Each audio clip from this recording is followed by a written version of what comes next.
as a professor with an esteemed long career at Cornell, what do you think makes a great teacher?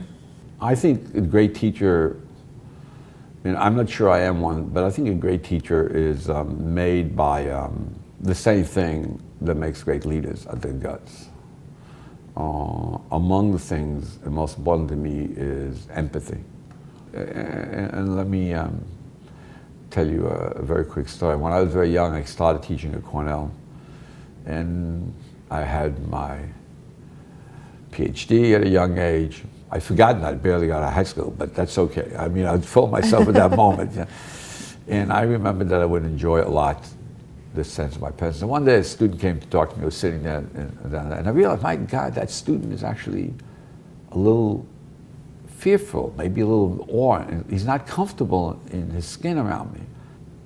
And for a second, I said, oh, that's sort of interesting. I felt my strength. And then I did something very strange. I walked around the desk, and I introduced myself to him. And the entire atmosphere in the room melted. It was a strange moment in my career. Suddenly I realized that you can still hold standards, criteria, be tough and demanding while still being empathetic.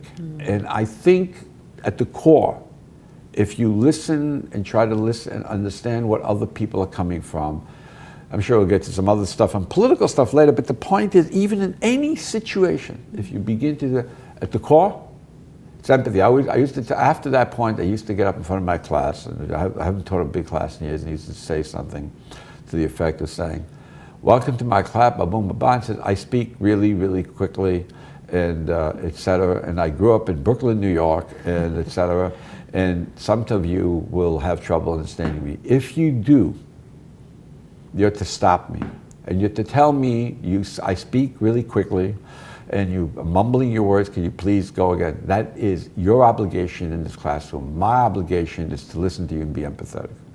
And you know what?